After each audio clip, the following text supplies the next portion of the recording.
happy as a 13-year-old boy can be. So, but actually he's homesick today, of course, while I'm gone. But for the first 6 years, I was silent.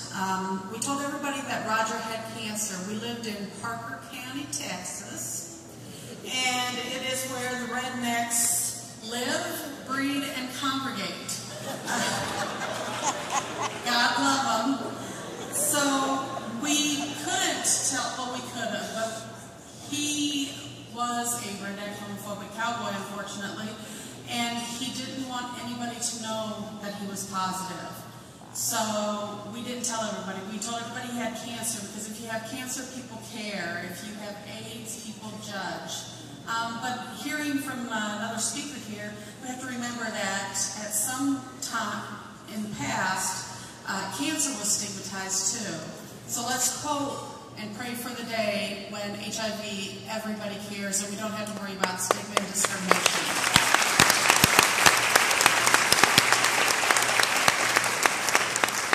As far as my healthcare battle, when I was pregnant and a few months after, I qualified for Medicaid, so I had access to treatment and care. After 6 months, after Adrian was 6 months old, that's when my healthcare battle began. At first, I was qualified for state papers, which was a program in Iowa for low-income adults. This program was run and implemented by county nurses, so it was hit and miss on who received state papers. Luckily, I had a very sympathetic county nurse, but unfortunately, there were some areas of the state where single men did not qualify for the program. But luckily, I was able to still have access to services. In 2005, Iowa eliminated the state papers program, and I ended up on Iowa's first ADAP waiting list. It was an extremely stressful time. My son was 10 years old. I was afraid that I would lose my meds, which were keeping me healthy and able to take care of my son. Some of the thoughts at that time were not knowing what to do or what it was going to do. My family was prepared to go into debt to get my meds, saying they would never be able to forgive themselves if I died because I didn't have medicines, because I lived in poverty. One thought that kept going through my mind was, if only I was sicker, if I only had an AIDS diagnosis and was on disability. Another one that is really one of the hardest was, if I gave up legal custody of my son, then I would qualify for programs. This is unconscionable in America, the richest country in the world, that people have to make these decisions and these thought processes. Nobody should have to feel that way.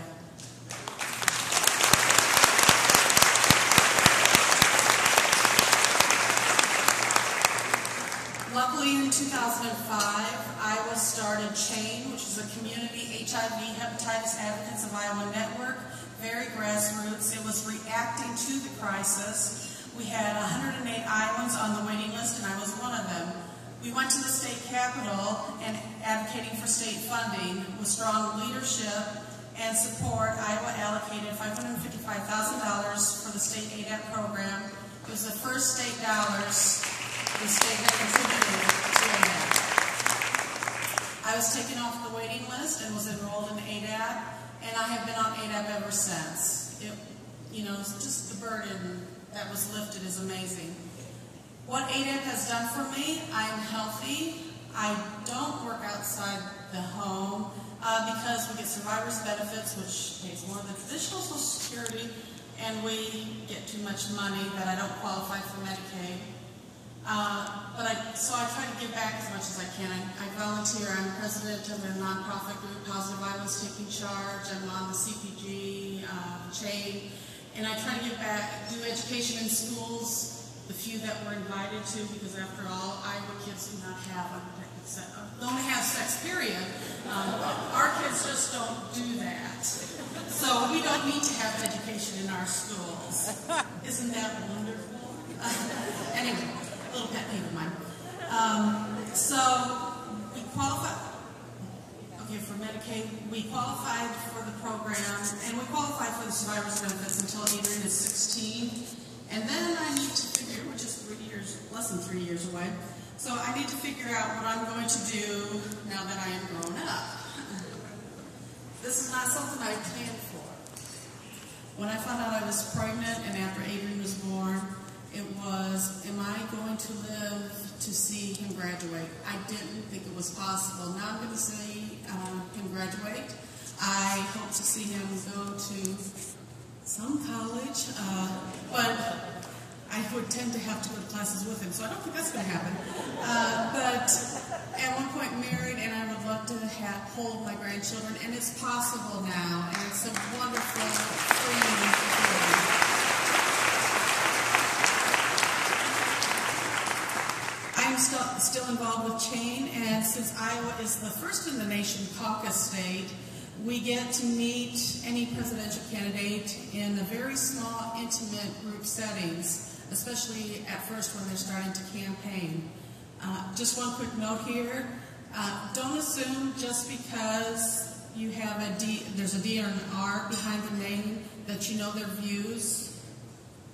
One of our strongest, because they don't know our story, but we also don't know theirs, one of Iowa's strongest supporters is a Republican, and after a while he revealed he is so supportive because he had a nephew who died of AIDS. But it can be frustrating. I have to mentally prepare myself to go to speak to one of my senators and have said that I'm going to start wearing a helmet the next time I see him so I don't get a concussion from beating my head against the same brick wall.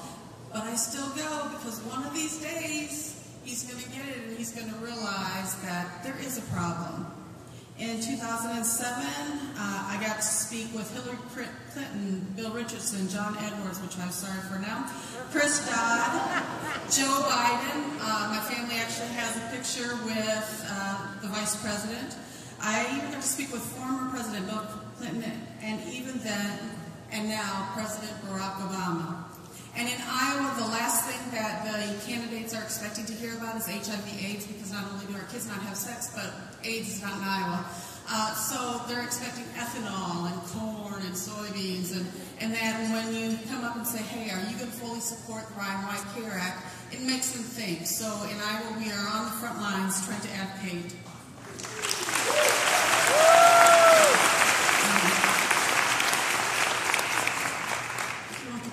I am now recognized by the governor in Iowa.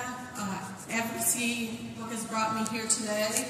ADAP has changed the course of my life, but the most important thing is it has given me my life.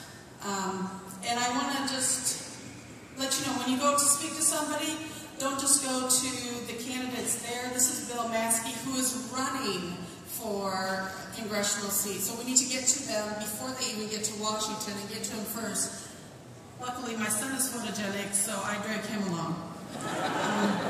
I will break a little bit because consistent access to care and treatment. I am undetectable and with an unbelievable CD4 count of 1,600. Medicines do work, and my advice to you is anyone can speak out. If I can do it, you can do it.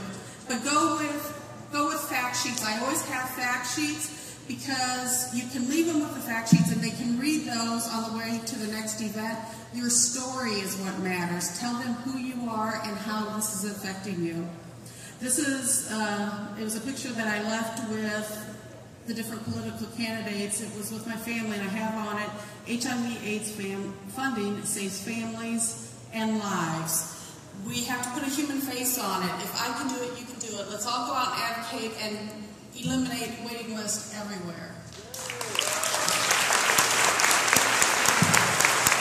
Please welcome to the stage, USCA.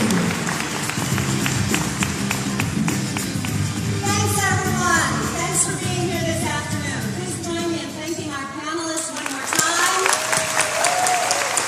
And I really want to particularly thank Tami for her bravery, for being willing to come and talk